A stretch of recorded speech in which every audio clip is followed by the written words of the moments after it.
որտեղ են մեր շահերը համգնում եւ որտեղ կարող ենք իրար հետ համագործակցել։ Սա է մեր տարբերությունը իշխող ուժի հետ։ Լևոն Քոչարյան։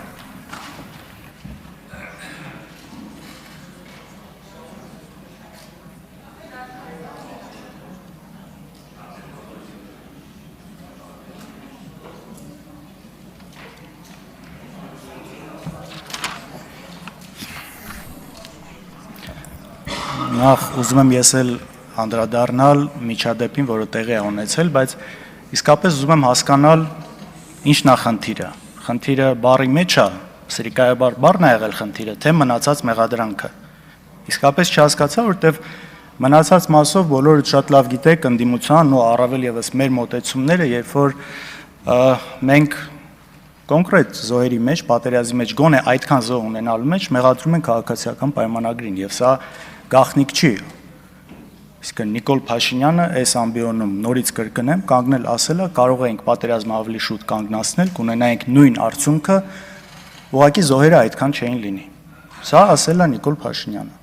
Ես չգիտեմ, սրանից հետո եթե մարդ այդ ամեն ինչից հարազատ կորցնելով հանդերձ, այսինքն ինչպես որակի դա, չգիտեմ։ Ու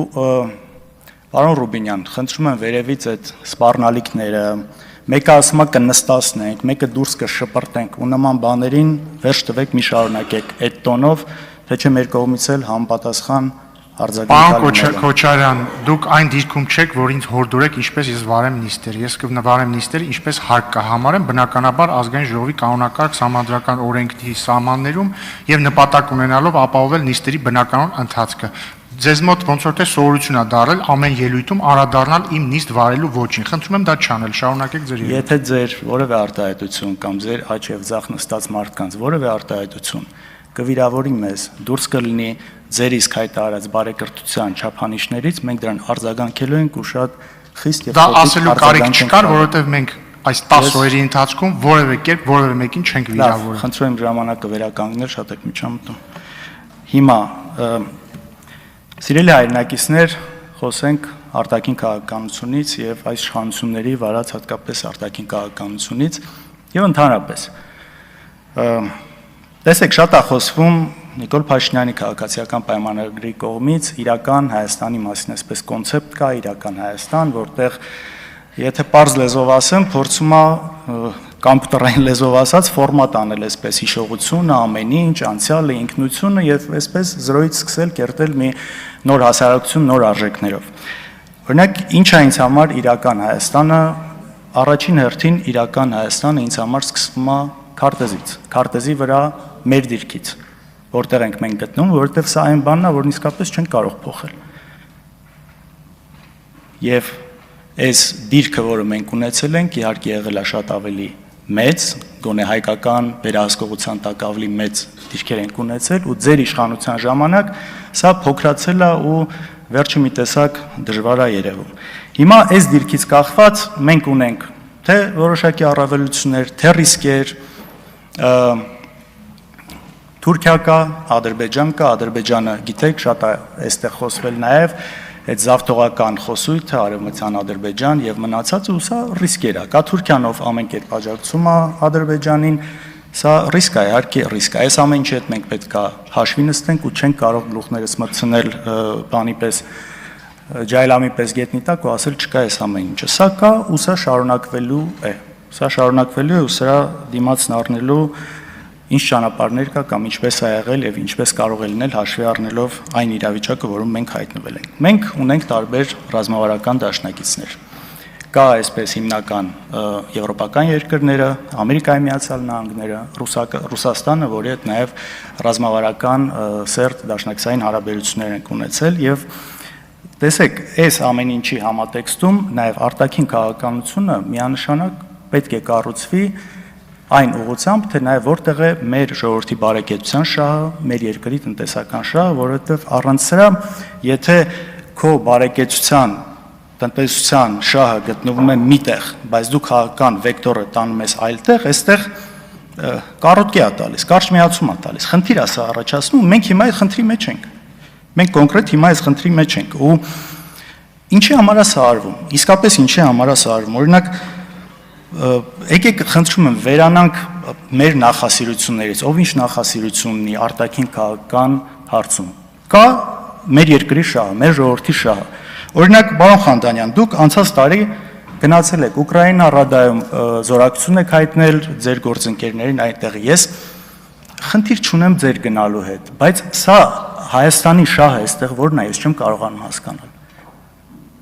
Կամ Նիկոլ Փաշինյանի կինը գնում է այլ Ուկրաինա, ինչի համար այս ժամանակ այդ ամեն ինչը անել։ Եթե կարելի է զերծ մնալ, ոչ մեկ չի ասում մի կողմին կամ որևէ կողմին ու ոչ մի կողմից կարծում եմ մեզ չպիտի էլ իրավունք ունենա պարտադրելու սա։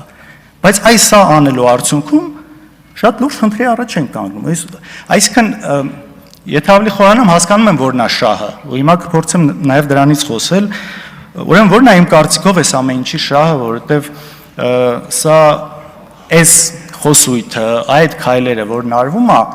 ձեռք է տալիս կոնկրետ բնականաբար արևմտյան շատ երկրների, որովհետև կա գլոբալ հակամարտություն եւ փոխանակ մենք ամեն կերպ խուսափեինք այս ամեն ինչից, մենք չգիտես ինչ որ բախման կետերից մեկը դարձանք։ Եվ երբ որ հատկապես եվրոպական երկրները, արևմտյան երկրների մոտ է գտնվում ժողովրդավարության կնիքը դնելու, այսպես այդ կնիքը հաստատելու։ Այստեղ իրանց սրտով գնալու համար այդ ամեն ինչը արվում է, որ այն մնացած բազմաթիվ ապօրինությունները, քաղբանտարկյալները, որոնց մասին մենք խոսում ենք, բարձրաձայնում ենք, ընտրություններում խախտումները, ԲՀԿ-ի մանդատներ գողանալու մնացածը այնտեղից խնդիր չառաջացնի։ Ու այստեղ նաև քանի անգամ հնչեց կարծիք, տեսեք, բան չկա, քաղբանտարկյալների հետ կապված զեկույցներում ոչ միտեղ արտահայտված չէ, բնականաբար չի արտահայտվելու։ Մենք հասկանում ենք, չէ՞ որ կառույցները քաղաքական շատ մեծ ենթատեքստ ունեն։ Եվ այդ ժողովրդավարությունն էլ մի գործիք է, որ երբ պետք է օգտագործվում այդ մուրճը, երբ պետք չի օգտագործվում։ Հիմա այս ամեն ինչը արվում է նաև մեծ մասով այս ամեն ինչը,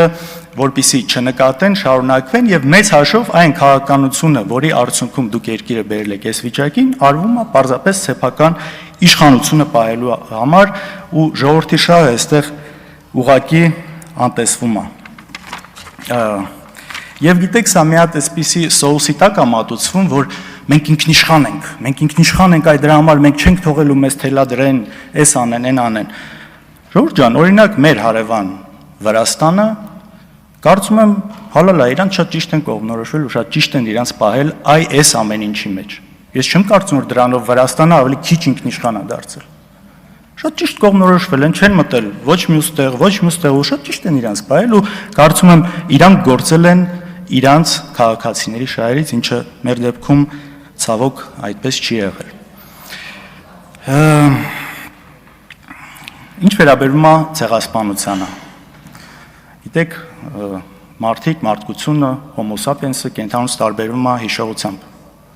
Եվ մենք չենք կարող ջնջել այդ հիշողությունը, մենք չենք կարող մոռանալ, մենք չենք կարող չպահանջել պատմական արդարություն, ու շատ ճիշտ եք ասում նաև, երբ որ մեջբերել եք խոսքը, որ դա անպայման չի, որ դու դրա դիմաց ինչ որ բան ուզես, հողային պահանջ ունենաս, այսինքն երբեք սա չի պետական մակարդակով սենց հարց բարձրացվել, բայց այս պատմական արդարությունը չպահանջելը, սա պարզապես ոչ մի հատ օրինակ բերեմ, էլ նույն Իսրայելի հետ կապված։ Մինչև այսօր ցանկացած հոլիվուդյան ֆիլմ, երևի 10-ից 8-ի մեջ ինչ որ միջև արձարծվում է հրեաների ցեղասպանության հարցը։ Տենց հիմար չհասկացող ժողովուրդը, հա, չէ։ Սա մեր պատմությունն է, ու մենք չենք կարող սրա հետ կապված չունենալ հետևողական մոտեցում։ Կամ նույն օրինակ, հենց վերջերս տարիներ առաջ տեղի ունեցած էթնիկ զտումը, արցախցիների 150,000 հայ էթնիկ զտել են։ Դուք համաձայն եք սրա հետ էթնիկ զտում եղել, հա թե չէ։ Համաձայն եք, չէ։ Իսկ ինչի մենք դրանից չպետք է խոսենք։ Որովհետև ադրբեջանցիք խոսալու են իրանց Հայաստան գալուց, չէ, ժողովուրդ, այս երկու տարբեր հարցեր է։ Այս իսկապես երկու ընդհանրապես իրար հետ կապ չունեցող հարց է։ Բանը ինչ արել, այդ մարդկանց այնտեղից քշել են, տնավեր են սարքել։ Գերեզմանները ինչի պիտի սա մեր արտաքին քաղաքական օրակարգում չլինի։ Կա սրան բացատրություն, չկա։ Բացատրությունն է, որ եթե մենք սրանից խոսանք, կարող է հանկարծ վայ պատերազմ։ Չէ, չկա տենց բան։ Սա մեր բանակցային դիրքերը այս հարցը օրակարգի մեջ պահելու միայն ուժեղացնելու է։ Միայն որովհետև սա արդարացի պահանջ է, ու սրա հետ համաձայն են բոլոր այն երկրները, ովքեր նույնիսկ հիմա իրար հետ կոնֆլիկտի մեջ են։ Համաձայն են սրա հետ, որ ասում են այ մարդը եղել է էթնիկ զտում։ Ու շատ կազմակերպություններ, շատ մեր հայրենակիցներ դրսում, որ փորձում են այս հարցը բարձրացնել, ասում են ժողովուրդ, մենք անզոր ենք այս թեման առաջ տանելու, քանի դեռ ձեր իշխանությունը չի խոսում սրանից, ու նաև տեղեր կա հակառակը ասում է մի խոսացեք այդ ամեն ինչից։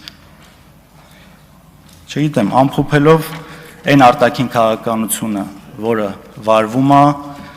անհեռատես, փորձեմ բարեկրթության մեջ մնալ, սխալ ու մի քաղաքականությունն է, որը ոչ մի ձև չի բխում մեր քաղաքացու, մեր ժողովրդի շահերից։ Շնորհակալություն։ Շնորհակալություն